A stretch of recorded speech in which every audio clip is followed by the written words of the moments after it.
Um, her work is helping to develop best management practices to ensure the persistence of both Clark's nutcrackers and the whitebark pines that depend on them for seed dispersal.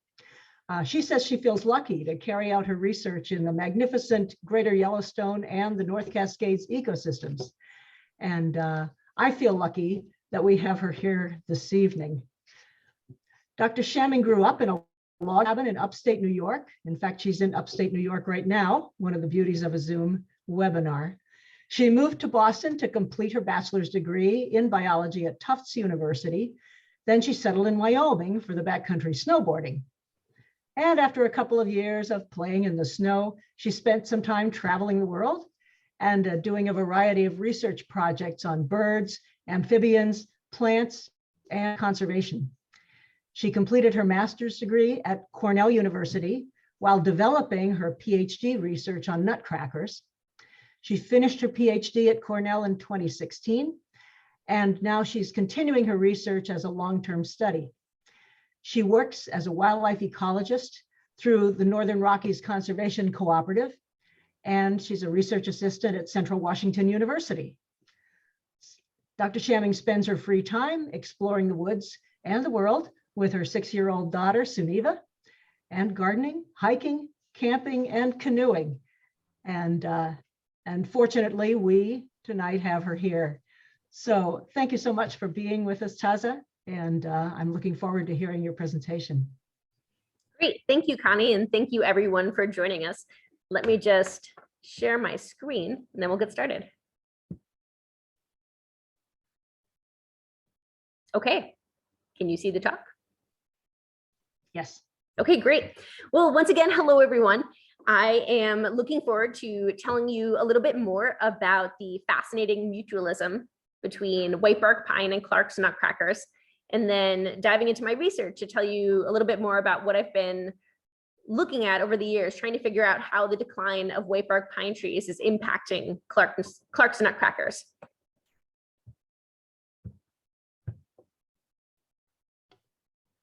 There we go. So whitebark pine is an obligate mutualist of Clark's nutcrackers. Basically, the tree has pine cones that don't open by themselves. They don't open in fire. They need an animal to come open the cones, remove the seeds, and then disperse them. And the only animal that does this is the Clark's nutcracker.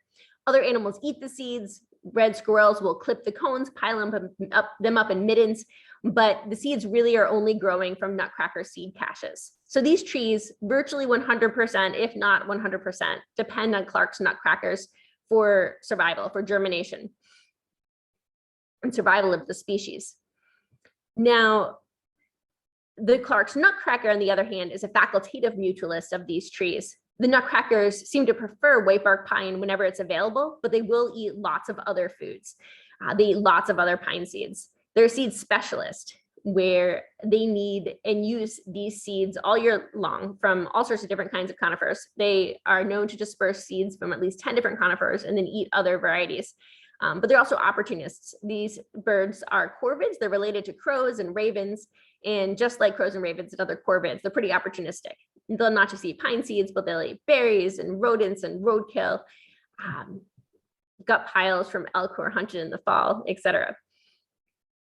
And if you look at the range maps, which are on the screen, the green one, the one in the map on the left, shows you the range of whitebark pine, whereas the other map with the purple polygons, that shows you the range map of Clark's nutcrackers. You can see that nutcrackers live in a much wider area. There are places where whitebark pine, everywhere that whitebark pine is, there are nutcrackers, but nutcrackers are also living much further south in places where there's pinyon pine and other species like limber pine and ponderosa to keep them well fed. Whitebark pine is really important for a number of reasons in the places where it lives. It's a keystone species and a foundation species. It has these really high fat, high energy seeds. They actually have more calories per pound than chocolate. And lots of animals, lots of birds, lots of mammals depend on these trees. In some ecosystems, such as the Greater Yellowstone, the endangered grizzly bear is also dependent on these seeds. They found in the Greater Yellowstone that in years with really high whitebark pine cone crops, the bears will typically stay at higher elevations, and there's a lot less run-ins with humans. There are a lot less problem bears, which also means there's a lot less mortality of bears. Also, in years with high cone crops, the female bears will go into hibernation a lot fatter, and there's a higher survival of the young. Now, a lot of the experts think that having a healthy whitebark pine population in the North Cascades will only increase the likelihood of grizzly bears being able to make it their home again. And I know there has not been many or any grizzly bear sightings in the recent past, and only a handful before that. But they're still certainly on the manager's radar. So whitebark pine is also important, not just because of this food source. It's such a good food source for a lot of creatures, but because it's a nurse tree. After disturbance, it's often one of the first trees to grow up. And because it's able to survive in these harsh conditions at high elevations, or after fires, or after other disturbances like mudslides or avalanches. And then after it grows up, it acts as a nurse, where other tree species are able to grow up underneath it. Plus, it holds the snowpack at these highest elevations. In places where whitebark pine has disappeared, and I'll talk more about that later, they have found that the snowpack goes down much more quickly at these highest elevations, and that increases spring flooding and then increases summer droughts. And I assume most of you are out in Washington or living out west, and you know how important water is, not just people, but the ecosystems where you are.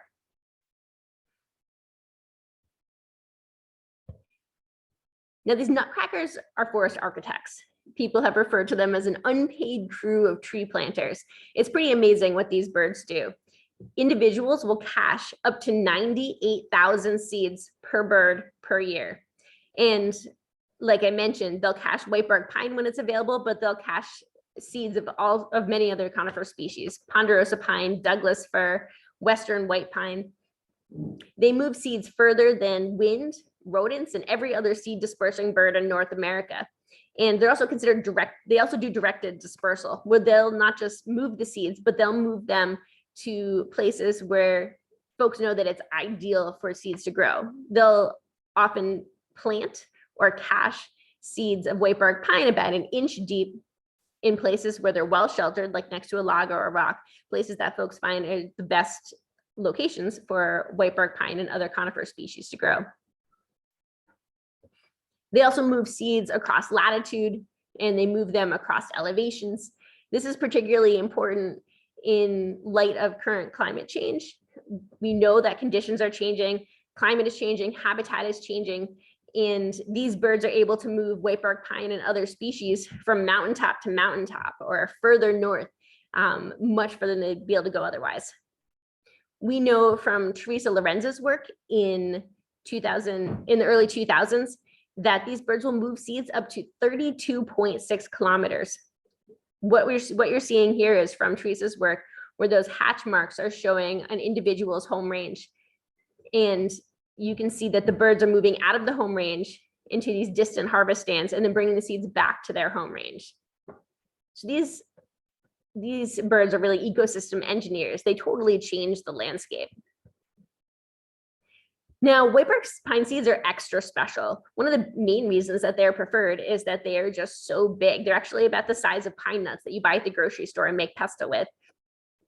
Now, if you do the calculations for how much energy a nutcracker would need to survive the winter, it turns out that they would need about 10,000 whitebark pine seeds to have the number of calories they need to survive. Now, like I said, they cache up to 98,000 seeds per bird. But that's because a lot of the seeds they cache are stolen by rodents, or they escape via germination. So they have to cache a lot more. So one of the reasons that whitebark pine is preferred is you need so few of them compared to, say, ponderosa pine or Douglas fir. So my two main study sites, as Connie mentioned, are in the Greater Yellowstone ecosystem and the North Cascades ecosystem. In the Greater Yellowstone, I only am seeing whitebark pine, Douglas fir, and a little bit of limber. Limber is pretty sparse, pretty rare, and therefore, and it's also dying for the same reasons as whitebark pine. So even though it's there, it's not a high priority species. In the Northern Cascades, the birds are eating whitebark pine, ponderosa pine, and Douglas fir. And This is important because ponderosa pine is an incredible alternative food resource. Even though the seeds are smaller, the birds, the nutcrackers, seem to be able to survive on ponderosa pine alone, at least based on Teresa's research. In Wyoming, I tried running a model when I was in grad school, trying to figure out when the birds would switch from whitebark pine to Douglas fir, and the model just kept saying never. And that does make sense, because if they need 10,000 whitebark pine seeds or 200,000 Douglas fir seeds, that's an enormous difference. Plus, of course, they have to cache many more than they're actually using. So in some ecosystems, whitebark pine seems to be essential for sustainability of these birds and resilience of the birds. Now, most of you probably know this, but whitebark pine is declining very rapidly. It's actually a candidate on the endangered species list right now. And it's declining for a few main reasons. One, blister rust. Blister rust is an invasive fungus that was accidentally introduced in the early 1900s from Eurasia. And it has just spread across the continent and is impacting all 5 needled pines. And the problem with blister rust is that it's killing both large trees and seedlings. The other issue is the mountain pine beetle. Now, the epidemic status of the pine beetle has stopped, but in the past decade, including when I started past couple of decades, including when I started my research in 2009 in the Greater Yellowstone, we were in the middle of a pine beetle epidemic, and there were entire mountaintops where every single whitebark pine over a certain size was dead or dying. If you look at the pictures right here, all those red trees, that's a picture I took from an airplane over one of my study sites. And every one of those red trees is a whitebark pine tree that was hit the year before by beetles. All the green trees you see in that picture are subalpine fir. And the smaller picture that's inset, all those gray trees are trees that were killed by mountain pine beetles just a few years before. Once again, the only green trees you see are subalpine fir. The other issue is fire. Over the past century, people have stopped fires in a lot of places. And you guys, especially after last summer, are intimately familiar with all of the issues with fire. There just seems to be so many more high frequency fires, high intensity fires, and in places where people have changed the fire regime over these last 100 years, there is often a lot more deadfall, which is leading to a lot more of these high intensity fires, plus a much more homogeneous landscape. So instead of the typical mosaic that one would see prior to the last century, there's often swaths of forest that are all subalpine fir, or all ponderosa pine, or all another species, as opposed to like this patchwork with a lot more whitebark pine. Plus, of course, the climate is changing, and this is predicted to have a pretty big impact on whitebark pine. Depending on the model, it shows different predictions. So I guess time shall tell. So just to give you a sense of how prolific the blister rust and the mountain pine beetles are, the map on the left shows the range of whitebark pine. The one in the middle shows the average blister rust infection of trees. And in the Greater Yellowstone, its average is about 24% of stands have blister rust, whereas in the North Cascades, where I've also been working, it's about 42%. And this is on average. There are some locations where studies have shown recently that the trees have 90% or 90% of the trees have blister rust. And the map on the right-hand side is showing how much of each of these areas is impacted by mountain pine beetle. Once again, these numbers are huge. 22% in the Greater Yellowstone, North Cascades, also 22%, a little bit higher further north. These high alpine areas are being hit hard by this combination of factors. And just to zero in a little bit more closely on the whitebark pine decline in the Greater Yellowstone, this map was created by Jesse Logan and Wally McFarlane when they did aerial surveys and when they did aerial transects of the entire Greater Yellowstone, which was pretty fascinating. They were able to map all of the whitebark pine and the health of all of the whitebark pine in extreme detail through these low altitude flights. And if you look at the map, all of the red areas, orange areas, and yellow areas were areas that had whitebark pine that was either primarily dead or dying. And so all of those areas are now just dead. There's very few green, healthy, live areas left. And I know in the past few years, I've been into some of those stands, which are green on the map. So we're healthy 10 years ago, healthy 5 years ago. And now there's many point locations where the trees are dying. Now, the problem is there are all of these cascading effects. Once again, I mentioned the grizzly bears and all these other species that depend on the seeds, also depend on the habitat.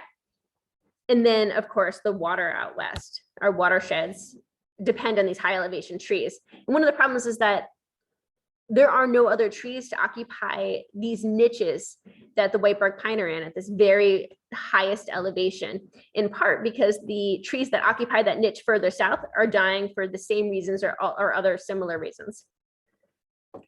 So right now, the US Forest Service, National Park Service, and BLM are putting a lot of time and money and effort into restoring whitebark pine. This is largely because a lot of the whitebark pine is on federal lands. People are out there doing prescribed burns where they're creating openings for whitebark pine to grow. They're out there caging cones and collecting cones and bringing seeds back to nurseries, growing seedlings, and going out and planting them. They're particularly focusing on what they call plush trees, trees that are blister rust resistant. About 5% of the whitebark pine population is blister rust resistant. And so people are going out and collecting those seeds in the hopes that most of them will have acquired their parents' gene and also be blister rust resistant. Now, the problem is this costs a lot of money. It takes a lot of time, a lot of effort, and it costs a lot of money. And people can only do so much. In most management plans, it seems to be that people, of course, discuss nutcrackers and mention nutcrackers and acknowledge the importance of nutcrackers, but they seem to assume that nutcrackers will be there to take it back over once we help these whitebark pine habitats out. And so that's where I come in. I started reading about this system back when I was at Cornell doing my master's on house wrens and trying to figure out a project that was directly related to conservation now that would get me out into the mountains on skis and that was also involved with birds. And I came across this project and I was just fascinated by how little we knew and how important it was to answer some of these questions as quickly as possible. We really don't have a good idea of what the population status of this bird is.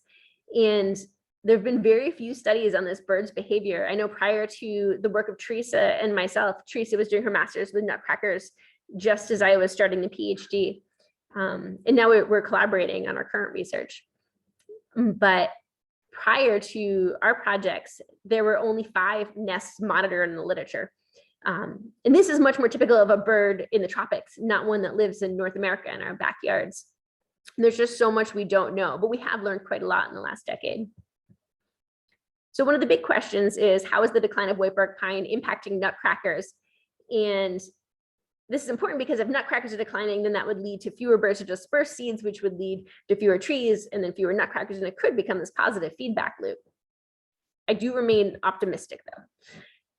So what do we know about nutcracker population status? Well, one of the complications is that these birds are really hard to capture in traditional bird surveys. They're not captured well in breeding bird surveys or Christmas bird counts or feeder watch or some of these other large scale citizen science efforts that we use to know the population status of a lot of other bird species. So we really don't know. Locally, there's some evidence from eBird, which I'm not showing here, but there's some evidence from eBird that in some places the numbers have been declining, but in other places they've seemed stable or they've been increasing. The only study out there which is really systematically looked at nutcrackers long-term to see what the trend of population is Chris Ray et al.'s study which she published in 2017, where she focused on a few national parks on Olympic, North Cascades, and Mount Rainier. And she found that in Mount Rainier National Park, nutcrackers were the only species of bird that were found to be declining. She did not find the same trend in North Cascades and wasn't seeing any nutcrackers in Olympic. She also found in a recent paper, which I was happy to be a co-author on, that more dead whitebark pine sometimes leads to less nutcrackers. She was attempting to pull apart the data to figure out what predicted nutcracker population. And she did find that in Mount Rainier National Park, that as the crown kill and mortality of whitebark pine increased, nutcrackers decreased. However, in North Cascades National Park, this trend did not hold at all. So we really don't know what's different about those two ecosystems.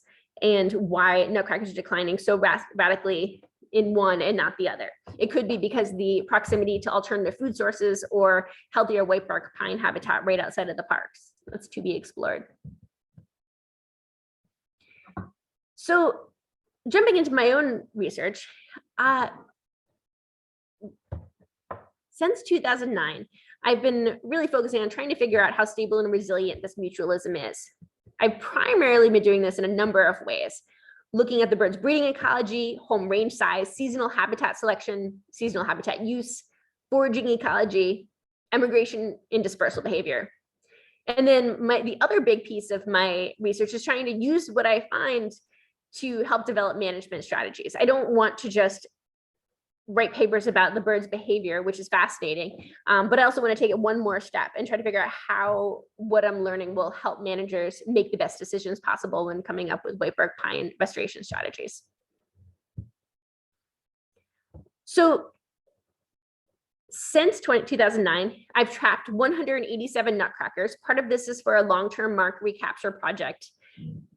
I've radio tagged and tracked 76 birds, and that was all in the Greater Yellowstone. And then I also carried out over 3,000 occupancy surveys. You can see this map of the Greater Yellowstone on the left, and all those gray diamonds are all of the locations. It was 3,135 10-minute surveys at 238 random points. And then most recently, I have satellite tagged and tracked 14 nutcrackers. Now it's only 14 versus like the 76 radio tracked with thousands of surveys, in large part because it's so expensive. It's about $5,000 per bird to satellite tag them, but the data that we collect is phenomenal. When we were radio tracking birds, it was incredible to follow the birds around day after day, up and down mountains, and figure out who they were with, what they were eating, what the microhabitats were like that they were in, what the habitat was like overall. But oftentimes they would disappear. We wouldn't hear their signal. We wouldn't know if they were the next mountain range over or if they were up in Canada. And so with the satellite tags, we're able to follow the birds wherever they go.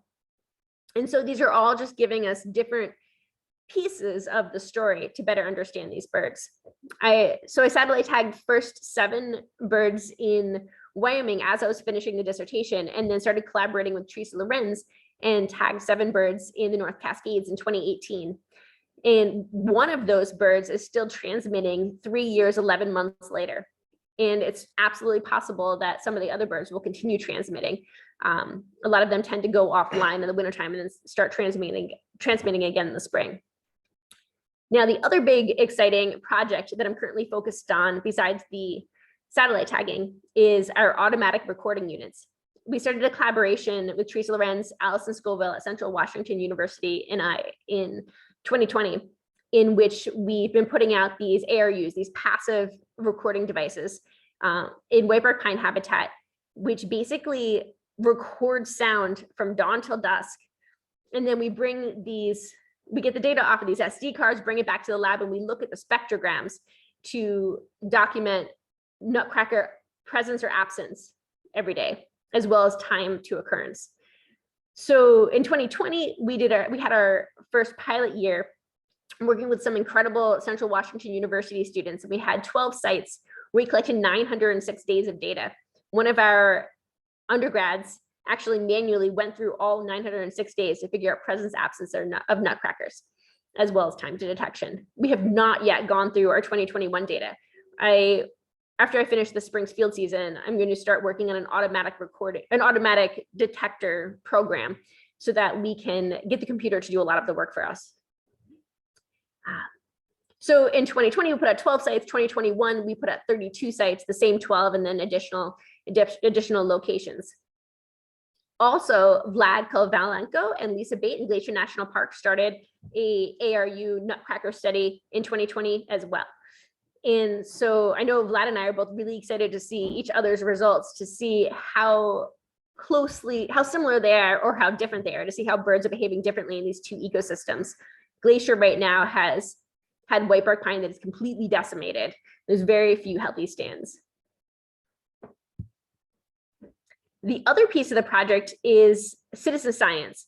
I had worked with Anya Tyson. She was my first intern in 2011, who went on to do her master's a few years later at University of Vermont, and she started a citizen science project in Wyoming, working with Knoll students and a handful of local birding groups to try to document nutcrackers.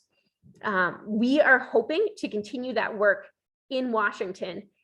Basically take what Anya learned and go forward with that and work with citizen scientists to go out and survey nutcrackers, help us with the ARUs, and do some whitebark pine habitat surveys. So please, if any of you are interested in this work, let me know, email me after the talk. We had hoped to get it up and running last year, potentially this year, but with COVID, it may be another year or two out, and that's okay. It will happen. I'm planning this work as a long-term study. So just to step back for a second and show you a little bit of the areas where I work. This is me getting out to the field sites and then doing surveys. It's pretty brutal habitat. These are my 2 interns from 2011. They're my first 2 interns. And the very first day of work, after they started with me, it was -20 degrees Fahrenheit. And they stayed with me all year. They stayed all day and they stayed all year. It was amazing, or all field season, I should say. A lot of the work is pretty intensive, totally amazing, and certainly keeps one on their toes. You can see the arrow. That's one of the locations where we parked the car when we were radio tracking birds. And I picked up the radio bird signal and followed it. And that's where I ended up on top of the mountain. Crazy part is sometimes you follow the bird to the top and then they turn around and fly back down and you hike back down and then they turn around and fly up another mountain. So sometimes you're following a bird around for hours and hours and only catching a few glimpses. Other times you're able to follow it really closely. Most of the work that I do and we've done, I and the interns work alone, which is also a pretty amazing way to spend one's time in the backcountry. You're much more hyper aware when you're by yourself in the middle of the woods. When we would lose the birds from radio tracking, we go up in airplanes to go look for them. There's sometimes we find them days away and hike out to figure out if the birds were still alive and well, and if so, what they were doing and where they were going. When we're monitoring nests, every time we found nesting birds, we would go to the nest, climb up to them. We'd figure out how many eggs they had, how many eggs hatched. And then we would weigh the baby birds a couple of days after hatching and band them. Every so often we'd follow a signal for days where you'd follow it for a day, wouldn't be able to find it, attempt to get a little bit closer, keep following the signal, end up coming across something like a mule deer who had the same signal as your bird. More recently, I've been bringing my daughter with me. This is her when she is just 1 year old, but she's been coming to the field with me every year until COVID shut us down. But she too is becoming a nutcracker expert. So what have I learned from all this time in the field, from years of work and many, many, many miles of blood, sweat, and tears running up and down mountains? Well, one of the most striking pieces, which I didn't expect, was that in the Greater Yellowstone, there was no breeding in 2 years. Now, I had expected that when there's a low whitebark pine cone crop, I had predicted that fewer birds would breed, and the ones that did would have fewer eggs and fewer surviving young. Instead, I found that in 2 of the first 5 years of work, where I was most intensively in the field, like up to 8 months a year, no breeding occurred population-wide. And this is based on trapping birds and not seeing brood patches, radio tagging birds and following them around, and not seeing any nest building, which is drastically different than the years they built nests and they were just busy all spring. And then also not seeing any fledglings in the ecosystem. Now, it's only 5 years, which is a small sample size, and it's only correlation, not causation. But we did find, if you look at the graph, the springs following 2009, 2011, following these 2 low whitebark pine cone crops, there was no breeding. We don't know if this is common elsewhere. We don't know if it's common historically, and we don't know if this proportion of years is changing. We also have no idea how many non-breeding years it would take before this was a large impact on the population. This non-breeding is actually not abnormal, not rare in the bird kingdom. I know Galapagos finches, some of Darwin's finches on the Galapagos won't breed in years of drought population-wide. There are a lot of seabirds that in really heavy winters won't breed population-wide. But we didn't know this about nutcrackers, and we also don't know how common it is. One of the big pieces that we figured out with all of our occupancy surveys too is that it seems like the presence of cones is more important than the number of cones. If there are whitebark pine cones available, it doesn't matter how many there are, the nutcrackers will be there. We also were able to figure out that it's the amount of whitebark pine on the landscape that seems to be one of the most important predictors of nutcracker presence. It's more likely that if there's cones present, and then at least this minimum of 4 to 8% of whitebark pine in the landscape is a high probability of nutcrackers.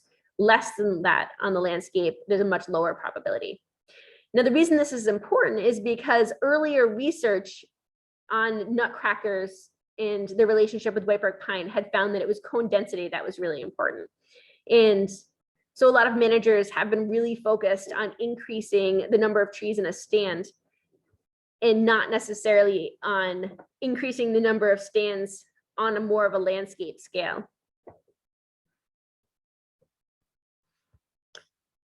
One of the other big pieces that I predicted, but wasn't sure how it would fall out, is that Douglas fir in the Greater Yellowstone seems to be very important habitat to the Clark's nutcrackers.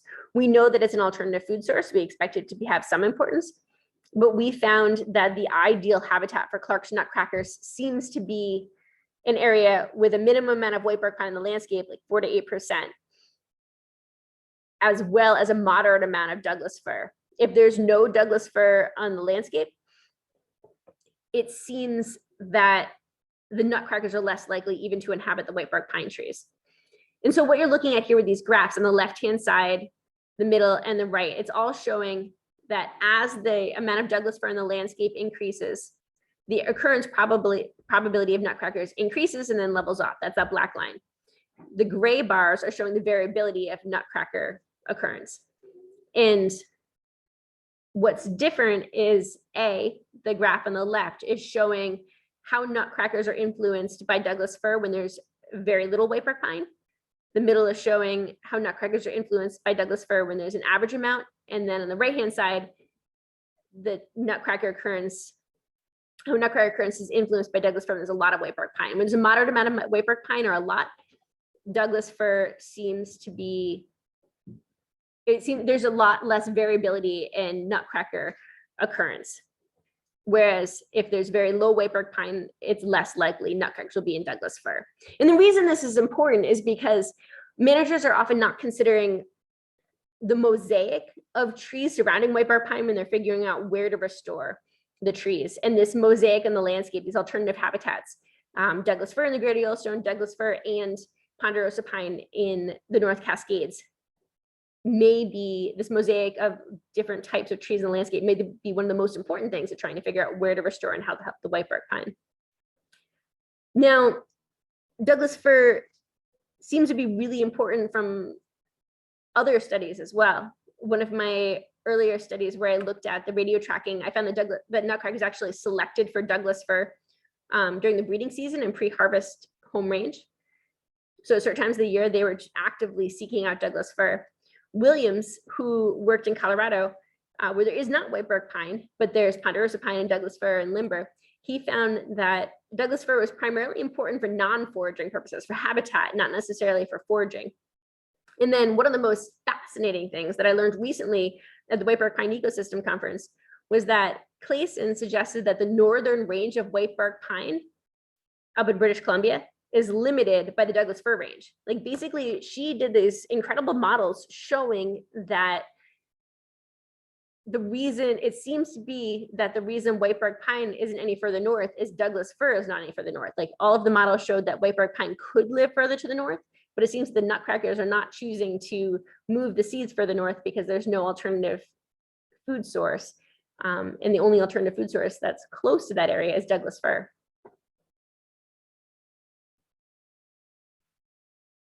Now, our very preliminary results with the automatic recording units have been fascinating. So we only have the results from 2020, which if you all remember, if you were doing any hiking in the high country, was a very low whitebark pine cone crop year.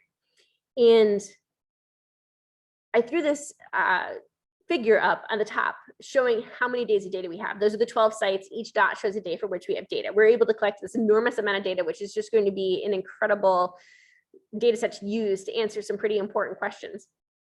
But right now, just our preliminary analysis have shown that in a lot of these places, even in a low cone crop year, the proportion of nutcrackers changes pretty drastically.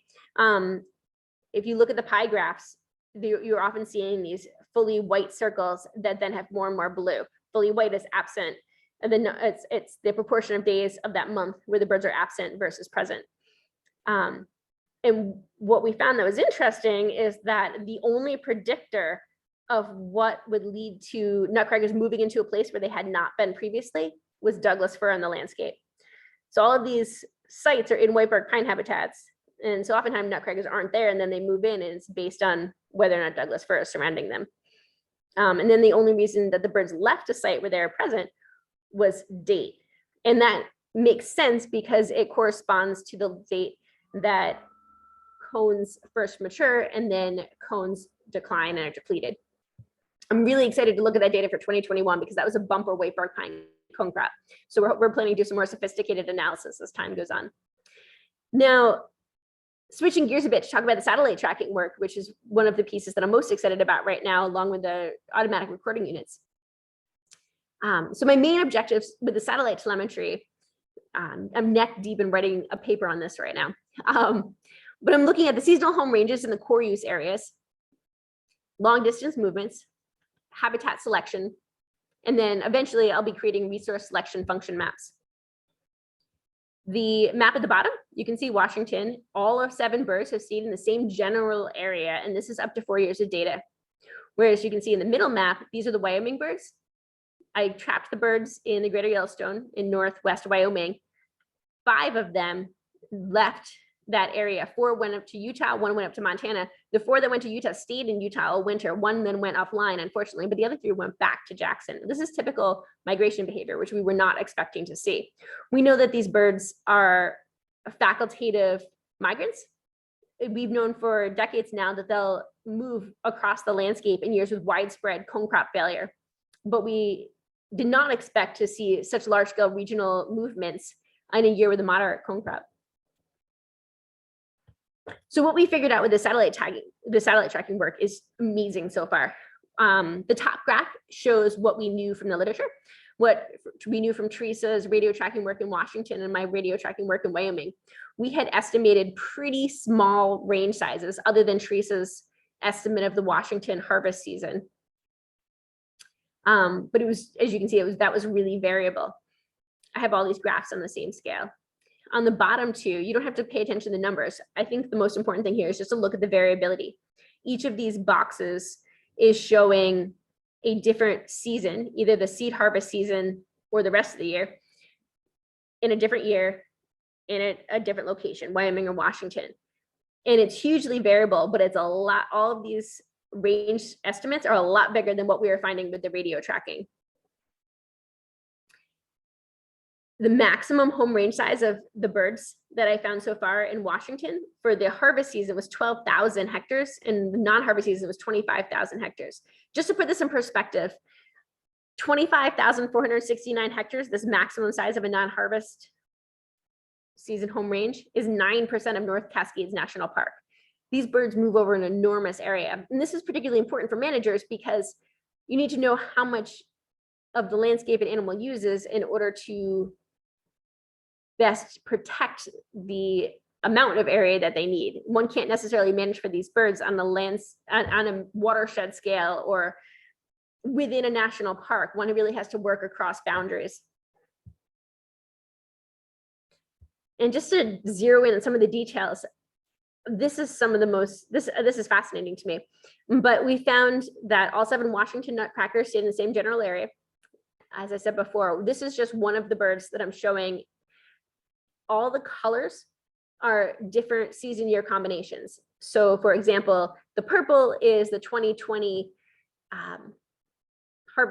seed harvest season. The green is the non-harvest season, 2020 to 2021.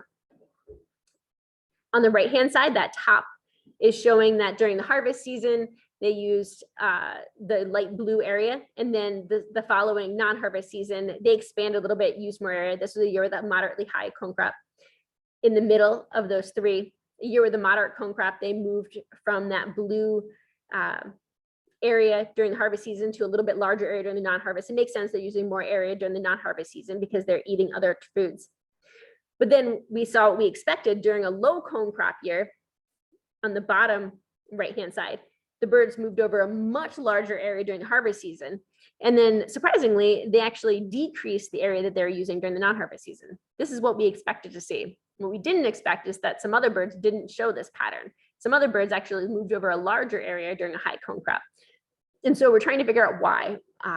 This might be a consequence of sample size, but luckily I'll be going out in March to trap 6 more birds. And so that should give us a lot more data. I know I'm getting a little closer on time here, so I'm actually going to skip that and jump right into dispersal.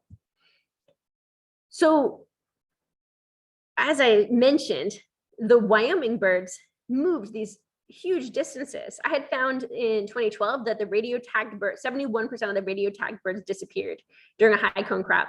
The year before, 7% had disappeared during a moderate cone crop. And then in 2015, 71% of the birds again disappeared with the satellite tags, and those I could follow, so I knew where they actually went. And when they went to Utah, they actually went to drastically different habitats. I went the following year to the locations where these birds had overwintered.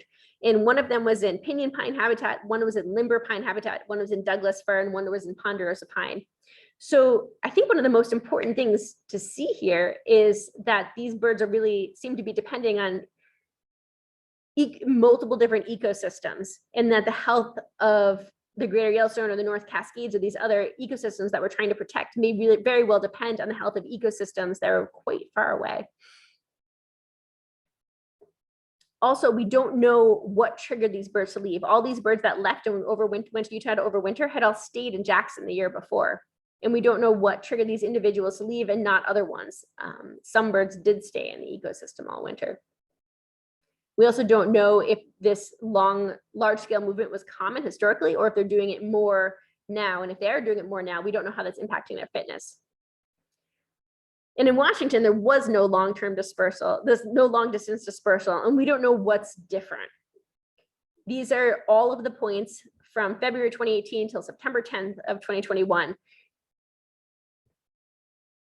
We think our hypothesis is that the main difference is that there are ponderosa pines in Washington. They do have this alternative food source that they seem to be quite content with. And Teresa Lorenz's radio tracking work, she found that some of the birds that she tracked didn't even use whitebark pine when it was available. So maybe this ponderosa pine is enough.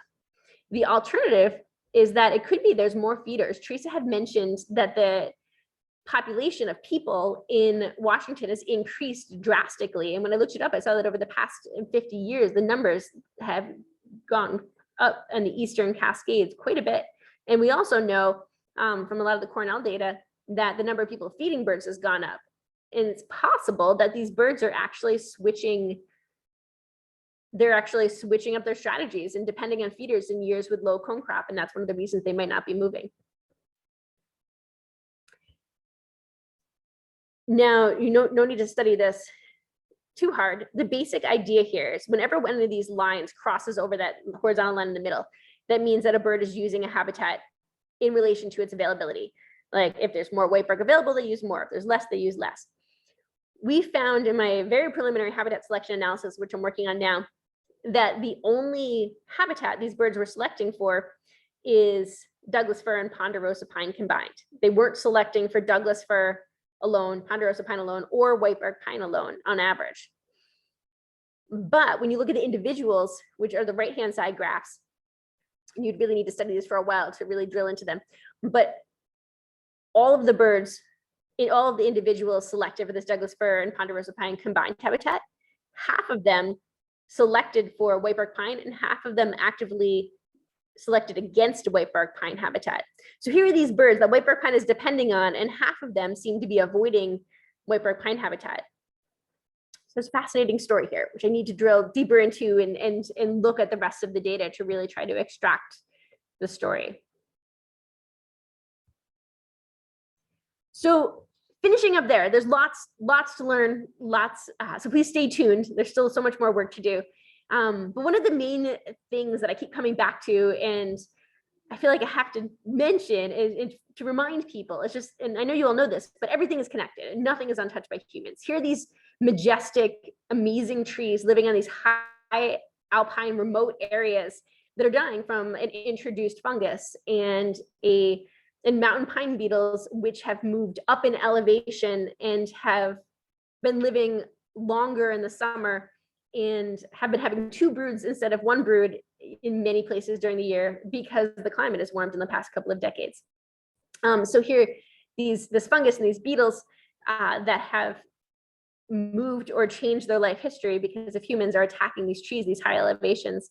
The trees and the birds are so intimately connected, and then the trees are so important to the entire ecosystem, to the watershed, to all of these other animal species who eat their seeds.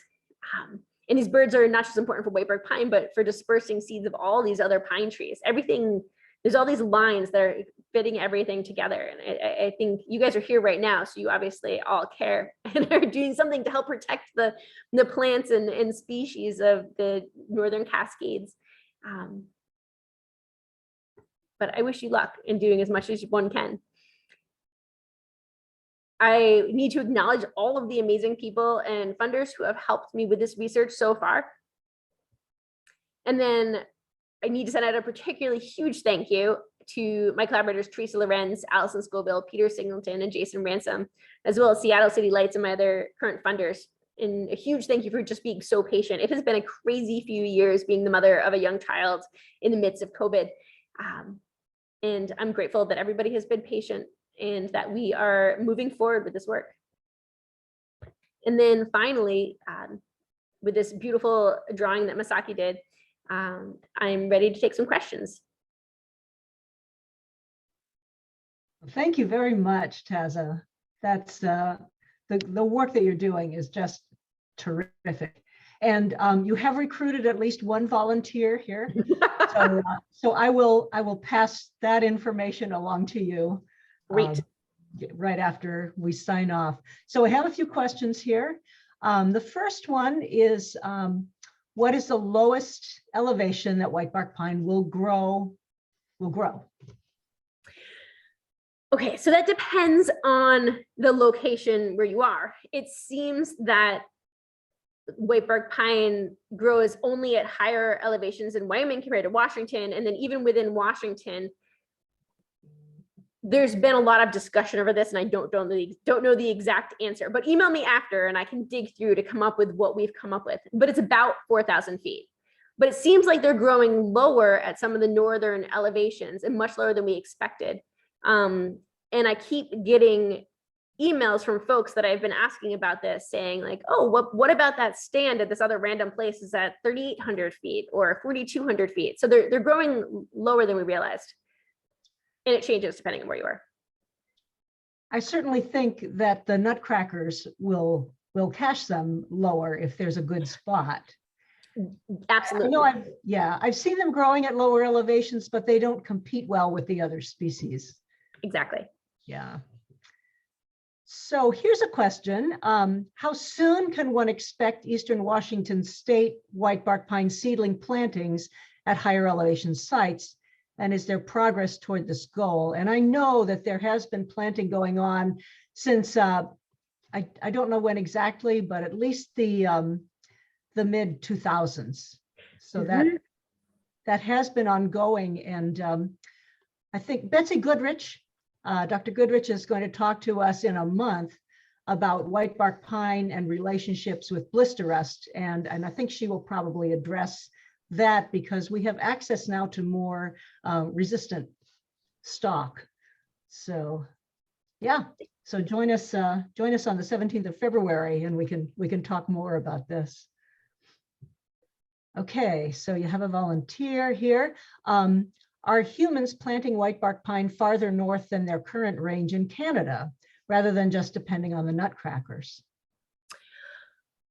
You know, I don't know. I'd have to ask Alana Clayson. She would know. She's the one who did her PhD modeling the northern edge of whitebark pine. One of the things she found is that it's not climate that's stopping these trees from growing. It's not, they are fully capable of growing further north. They're just not naturally moving further north. Which no doubt is from a lack of tree planters, right? From a lack of birds, exactly. But humans might be out there planting a few of them. I don't believe there are any large scale projects trying it. Yeah, the Whitebark Pine Ecosystem Foundation does have a Canadian branch, and I'm sure they have that information. Okay, how far do Clark's nutcrackers migrate? I was on the summit of Steens Mountain in Southeast Oregon in the fall a few years ago when a group of Clark's nutcrackers landed and a peregrine falcon ran them off, so they didn't have much time to rest. Oh, wow. That must have been something. That must have been very exciting to see.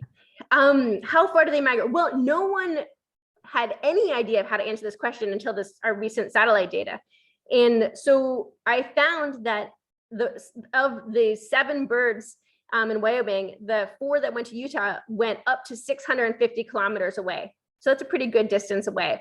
There certainly might be individuals who go further, and I don't know how common this is, but we do know they fly about 48 kilometers per hour, 45 to 48 kilometers per hour, and they can move quite far, quite fast. So they're built for these long distance movements. They're capable of moving pretty far. I know that Teresa had found those birds that are harvesting seeds 32.5 kilometers away. We're going back and forth and back and forth and back and forth. It wasn't like a one-time thing. Huh. Okay. Is there any Project Feeder Watch data from Cornell that you have looked at? I've glanced at it, and that is one of the big pieces that I would like to look at is the Feeder Watch data. And I'd like to see how the birds change, how the number of birds that people are seeing at feeders changes with cone crop. And then I'd also like to look at the eBird data and the Christmas bird count data. It's a whole paper by itself that I plan to do. So it's on my list. All right. But I did find in Wyoming, when I looked at the local version of Feeder Watch, they have a backyard bird mapping project. They have a habitat mapping project that's Jackson specific. That in the first several years of it, people were seeing more nutcrackers at feeders. But I did not dive into it in a very sophisticated way to try to eliminate the possibility that more people are thinking about nutcrackers, because I was all around town giving talks and begging people to document nutcrackers. So there's more work to do. There's more work to do. All right. Okay. We are at about 2,300 feet. We have nutcrackers in our ponderosa pine. Okay. So you have them this year? I'm looking at one of the. I mean, but whoever said that, I'd be very curious to know if you have them this year, because I know this year was a bumper whitebark pine cone crop. And so a lot of folks that regularly see nutcrackers in the ponderosa pines behind their house have not seen them there yet, nor have they had nutcrackers come to their feeders yet. And so we assume that's because they're up in the whitebark where they had plenty of seeds to occupy themselves. All right. Okay. Okay. Is there any evidence, or what are your thoughts on predation of Clark's nutcrackers by ravens or martins? Are there any studies of that going on? Once again, we know very little. Most of what we know are a few anecdotal reports in the literature.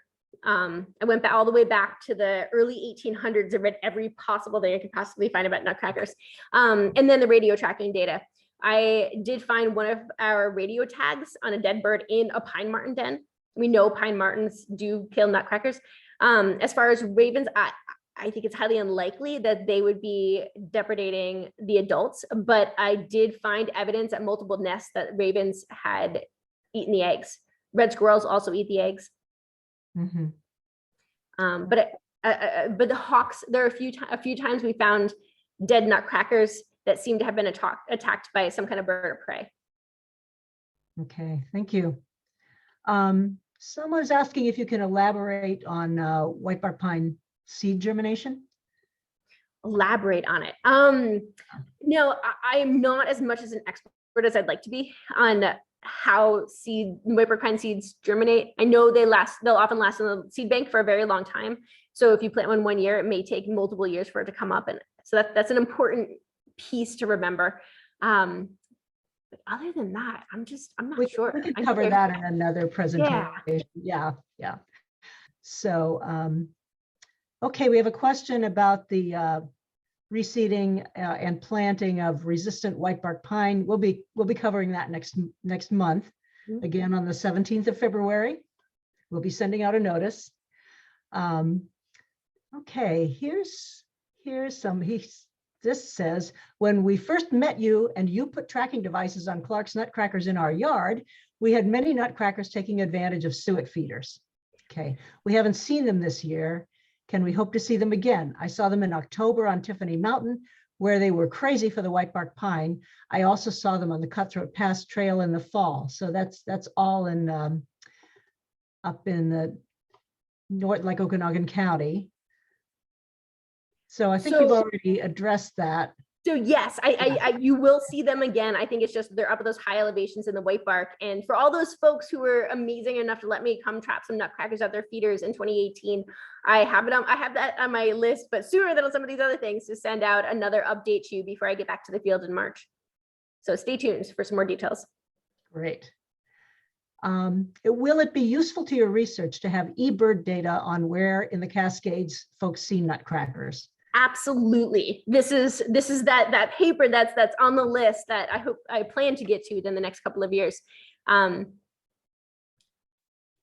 the data is so important, and it's also really incredibly useful to have many sightings. I know a lot of people get all excited the first time they go out and see a Nutcracker. They'll document it, or maybe the first 5 times, and then they start seeing them and they keep saying, oh, well, they stopped documenting it. But I want documentation from beginning to end, and I will use that data if you put it into eBird. So please do. Great.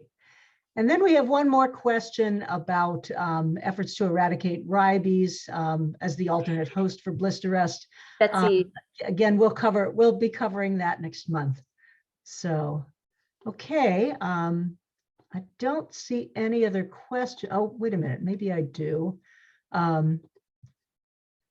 Okay. There's one more question here. Without seed caching, what is the percentage of successful seed germination for whitebark pine? People think it's close to 0. Like basically whitebark pines are not germinating. Their seeds don't come out of the cones by themselves, so something has to remove them. And it's possible that some of the seeds are growing from squirrel middens, but people have gone out and looked at these middens and they're not finding germinating seedlings. So if it's not 0, it's very close to 0. Right. You know, one of the important things too is it might not just be Nutcrackers. It might be Nutcrackers caching seeds and then rodents taking those Nutcracker caches and moving them to an even better microsite. So it might be a combination of Nutcrackers and then rodents moving the same seeds that are even better for whitebark pine. Right. Okay. All right. Well, Tazza, thank you so much. This was really a fascinating presentation. Oh, my pleasure. Maybe I can join you again in a few years once I have a lot more data. Oh, I certainly hope so. All right. Well, I hope we'll see you in Eastern Washington sometime this year. Yes, March. Thank you again for inviting me. Have a good night. Okay. Take care, and thanks for being up so late for us. No problem. I drink extra coffee. Good night. Good night, Tazza.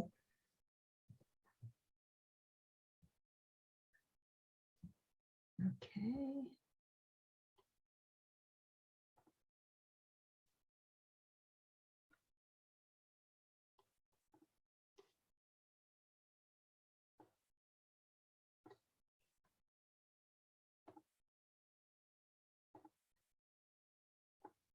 All right.